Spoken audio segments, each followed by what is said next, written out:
So, you have a small but very important role in this Vital. film. Vital. No, I do mean that. No, I think she's a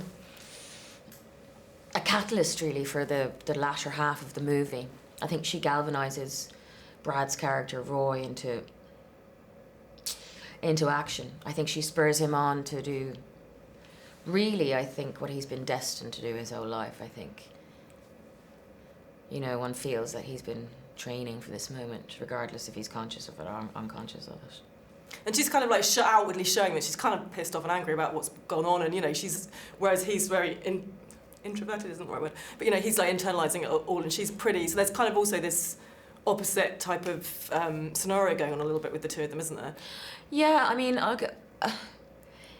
in many ways they're strangers, and their paths have sort of been barreling towards meeting, really. I think they're fated to meet because of the circumstances of their parents. And I think Roy has spent a lifetime up to now curating a very specific, safe inner life, which is sort of protected from danger, risk, you know, emotionally, which is ironic because he's like a spaceman, and which is a result of events in his past. And I feel like Helen is more emotionally porous, even though they've had similar experiences in their past.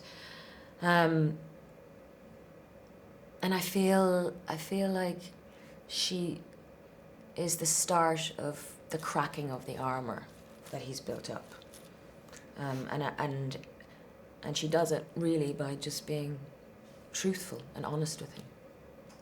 And is it a fun thing to kind of be able to drop into like a big epic film like this and have, you know, you come in, do your part, and then get to see all the excitement and do it, and then you're off? Does that make it more fun, or is it quite hard because you're kind of getting into it really quickly and then out of it again? It could be hard. I've experienced that before, but the thing is I'm a big fan of Plan B,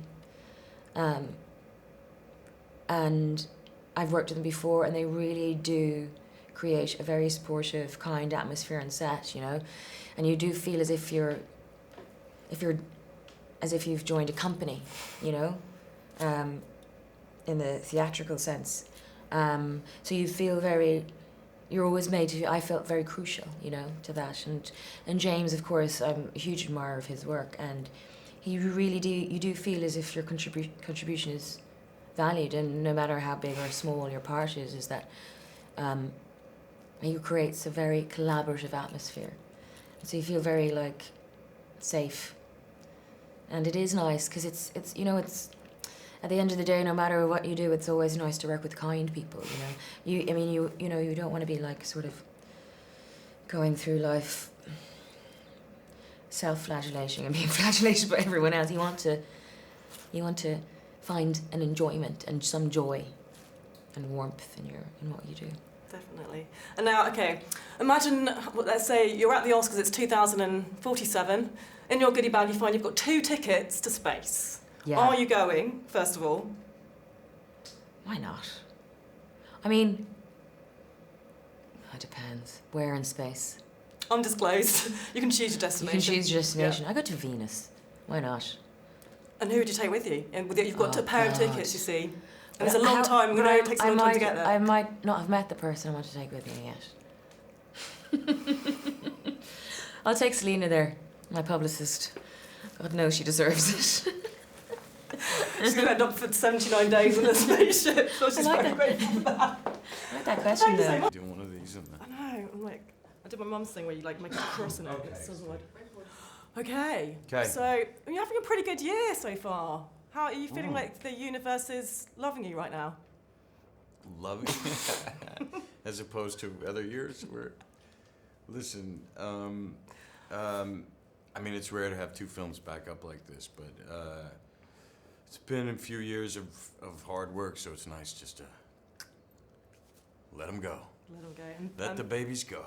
It's got to be done. It's got to be done. Leave the nest. And now this is kind of quite a reflective type role for you, I'm imagining. Yeah. There's a lot of scenes on your own, and it's quite a there's a lot of internal turmoil going on. Yeah. How was that for you? And did you find that you were sort of having some personal reflection going on as well at the same time? It must be hard. Well, not to. sure. I mean, you know, these were James and I, James Gray, the director, have been friends for a couple of decades at least, and then some. And had always been pretty open in our conversations about our missteps and stupidity, really. And this one, it was just, you know, when you pick apart, I'm thinking it's already got to be in your mind. You already got to be leaning in that direction, and it speaks to your interests at that time. That was certainly true with Ad Astra for me. And then sort of, do you think there's kind of a shift in male relationships in general now? Like, do you think the way people relate to fathers, to sons, to their male friends is kind of changing? Yeah, I mean, I see it as kind of cyclical. I mean, I read, like, you can read the Stoic philosophers from 2,000 years ago, and you go, God damn, those guys had it right. And why are we so behind 2,000 years later? Why haven't... But I think it's cyclical. I think that, you know, certainly in America, this post-war generation was all about strength and not showing weakness and winning and that works to a certain degree. But I think a more vulnerability, a more getting your arms around your successes and your failures really makes for a better partner, a better dad, a better son. And I see more of that. I see a lot of that with my friends, certainly. Yeah. Now, let's say it's the Oscars 2047, and in your goodie bag you've got 2 tickets to space. Are you going? In 2047, 2047? I mean, Probably not. okay, tomorrow. If I'm still tomorrow here? you get your 2 tickets. Oh, if I'm still here, would I still be here? It's close. It's close. No, I think at that point I'm going to be enjoying life on the farm or something. What about tomorrow? Have you got tomorrow? Would you go if you got a ticket tomorrow? It depends. Short trip or long? You can choose. You can Now go. it's like, when I was young, absolutely. Now it's like, how long are we going to be gone for? What's the hotel accommodations? Now I'm going to go to the beach, and you guys do that.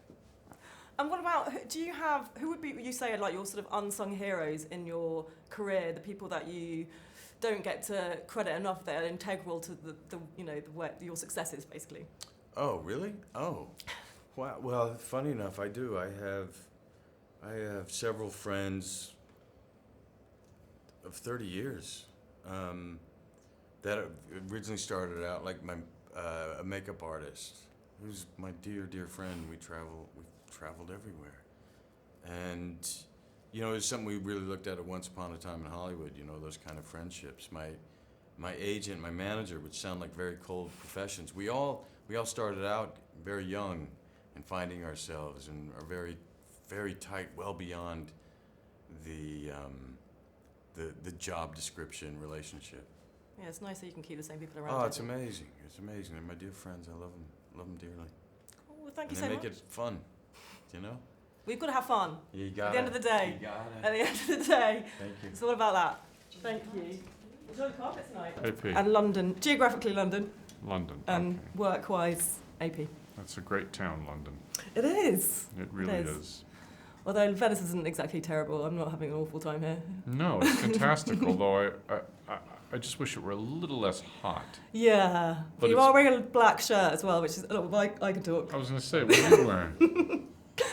Okay, so we're here to talk about Ad Astra. Okay. How is it, first of all, to be at the Venice Film Festival with the movie? I mean, it sounds corny, but it's a huge honor. This is one of the great festivals of the world, one of the big 3, as they say, and you feel privileged to be able to show a film of yours here. It's, I feel very lucky. I really do. And then you and Brad have been sort of friends for a while, and then this is the first opportunity you've had to work together. What kind of did that throw up that was unexpected, and how did it help that you were friends previous? I think it helped because I think that he felt safe, that he could be open and vulnerable and reveal himself to me. And that was a beautiful thing, you know, when an actor's